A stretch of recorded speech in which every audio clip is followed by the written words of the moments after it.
Assalamualaikum warahmatullahi wabarakatuh. Salam kenal teman-teman, nama gue Rian. Dan mungkin ini video pertama gue pengen mencoba membangun channel tentang gaming. Mungkin konsepnya nanti gak bakal jauh beda sama channel-channel gaming yang lainnya.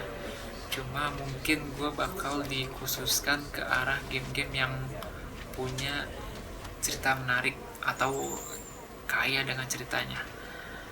Karena emang basicnya gue suka nonton film dan game-game sekarang tuh kadang gak jual gameplay doang, tapi dia jual di sisi ceritanya tuh juga jadi faktor utama game itu seru apa enggak gitu.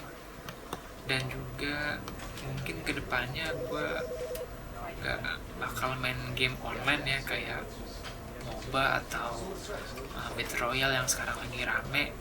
Alasannya sih karena gue gak jago doang sebenarnya, karena gue gak jago dan gue main kayak Mobile Legend main, cuma gak pernah ke Mythic, paling mentok Legend ganti season turun lagi. Jadi bukannya gak seru juga, tapi game-game kayak gitu cuma buat have fun aja. Jadi untuk channel game gue yang ini, gue bakal mengkhususkan ke arah game-game yang punya cerita menarik. Dan juga kalau teman-teman punya ide buat kedepannya game apa yang bakal gue mainin, kasih aja di kolom komentar. Dan karena ini video pertama gue ya, kalau misalkan kalian ada masukan ke gue, entah videonya jelek atau suaranya kurang jelas, tinggal tulis aja di kolom komentar, bakalan gue respon, bakalan itu jadi motivasi gue. Dan kalau teman-teman ada yang lagi bikin channel tentang game atau yang lain, kita saling support aja, saling like dan subscribe. Oke, di video yang pertama gue ini gue bakal mainin Stanley Parable. Jadi ini game emang udah lama di library gue, cuman gue belum sempet maininnya sih. Cuma katanya ceritanya bagus dan katanya sih endingnya bisa bermacam-macam katanya. Langsung aja kita mainin ya. Oke, bikin the game.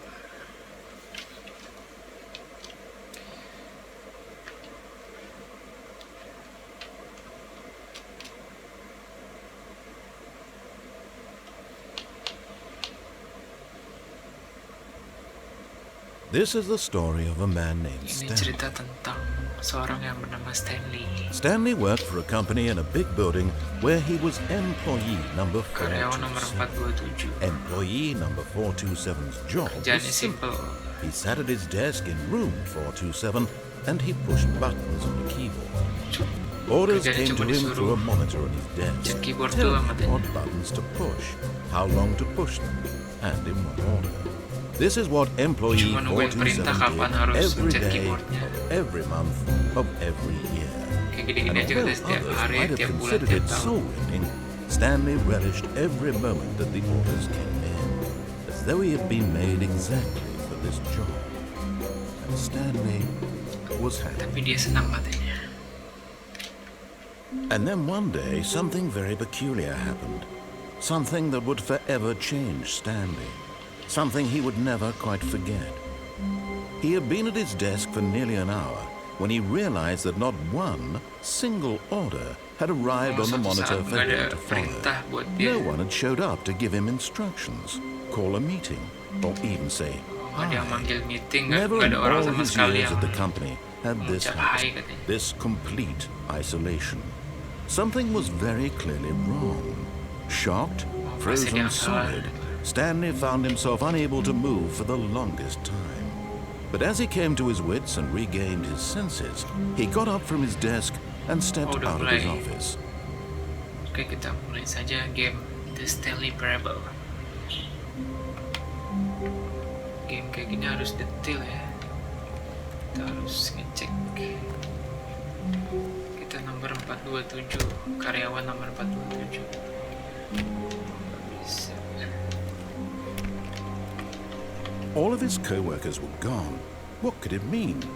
Stanley decided to go to the meeting room. Perhaps he had simply missed a memo. Semua teman kantornya katanya pada nggak ada. No matter how hard Stanley looked, he couldn't find a trace of his co-workers. Mungkin ada di ruangan meeting katanya. Dan mungkin aja ada memo di sana. Oke, kita ke ruangan meeting aja kali langsung. Ini gue sambil ngeklik ya, siapa tahu ada yang bisa membuka. Cuma bisa matiin komputer doang selama ini.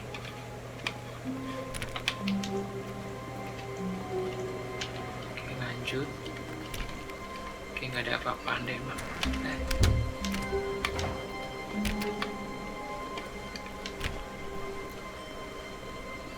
When Stanley came to a set of 2 open doors, he entered the door on his left.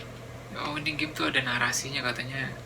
Ketika dia dihadapin 2 pintu, dia bakal belok ke kiri katanya. Milih pintu kiri. Nah, itu cuma gue nggak tahu mesti ikutin apa enggak, cuma ikutin aja lah ya. Nurutin dulu.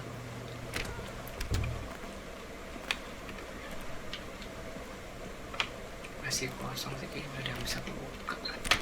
Nah, ini mungkin ruangan meeting ya. Yet there was not a single person here either. Feeling a wave of disbelief, Stanley decided to go up to his boss's office, hoping he might find an answer there. Memutuskan ke ruangan bos.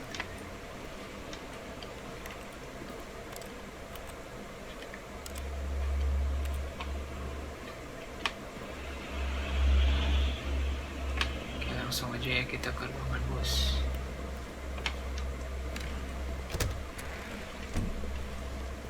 Stanley stepped into the broom closet, but there was nothing here, so he turned around and got back on track. Ada apa-apa juga di sini katanya. Dan back on track lagi kita. Ini sebenarnya ada yang ngarahin. Coming to a staircase, Stanley walked upstairs to his boss's office. Tadi dia naik ke atas ke ruangan bos. Tapi kalau turun ke bawah, mungkin ini yang dibilang katanya endingnya bermacam-macam.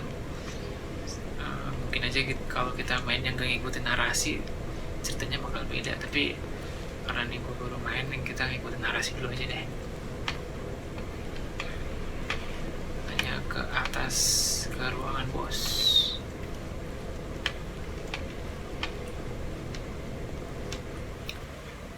Bos office. Tiba-tiba beda game.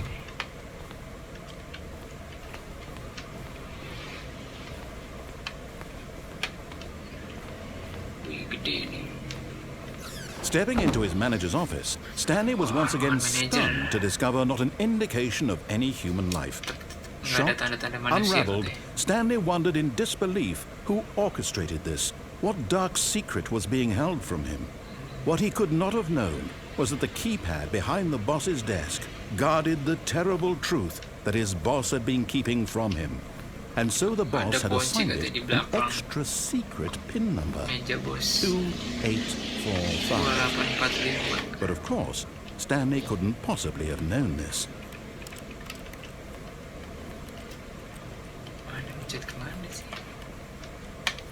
Oh, ini.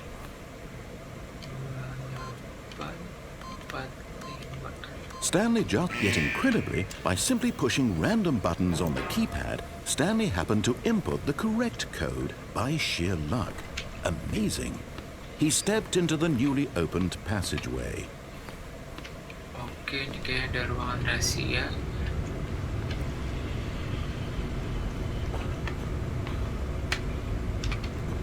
Di sini ada lift. Coba kita masuk.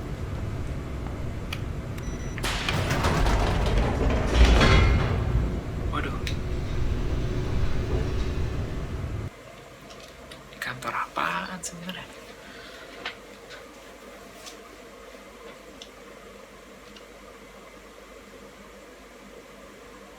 Descending deeper into the building, Stanley realized he felt a bit peculiar.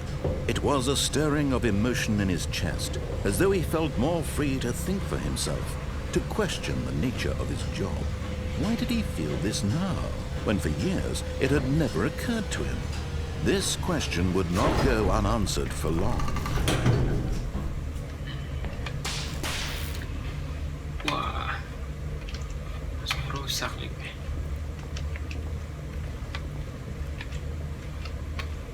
Stanley walked straight ahead through the large door that read Mind Control Facility. Fasilitas pengendali pikiran. Escape belok kiri. Wah, tapi ikutin narasi dulu deh, katanya. Kalau di narasi sih katanya kita ke ruangan yang bertuliskan Mind Control Facility. Cuma di sini udah ada jelas-jelas escape. Kalau gue sih aslinya udah tahu kosong begini ya, keluar aja dari gedung kan, daripada kenapa-napa.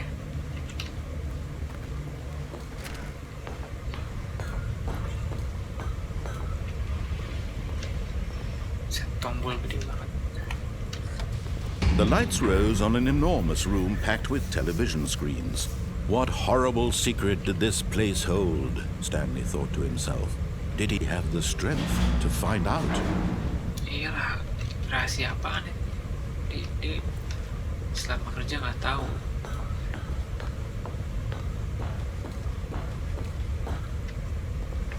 Ya dia kerja di sini nih. TV semua ya. Now the monitors jumped to life, their true nature revealed.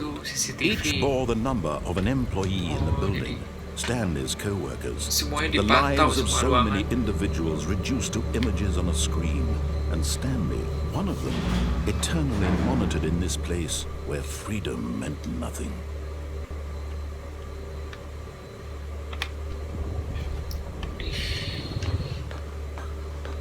Jadi kita ruangan 427 apa ada ya? Nah, ini nomornya nih. 427 nih lurusan ini nih. Employee 427. Nah, tuh di itu. Oh ya bener, selama ini dipantau. Ya cuma wajar aja kalau karyawan dipantau. Tapi mungkin semua ruangan dipasang CCTV tapi. This mind control facility, it was too horrible to believe. It couldn't be true. Had Stanley really been under someone's control all this time? Was this the only reason he was happy with his boring job? That his emotions had been manipulated to accept it blindly?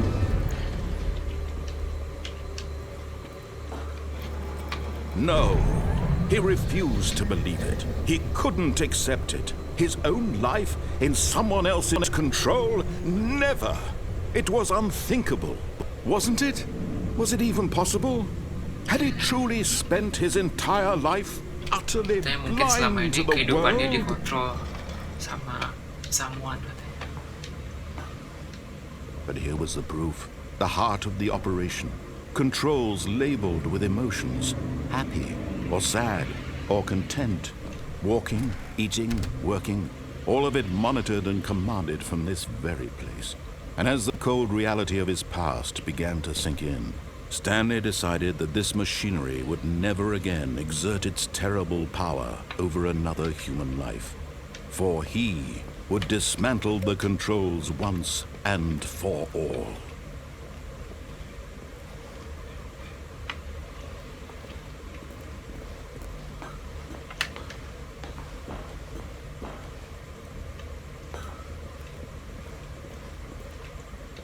Chat gak nih? Nggak bisa kan? Jadi ini kantor apaan sebenarnya?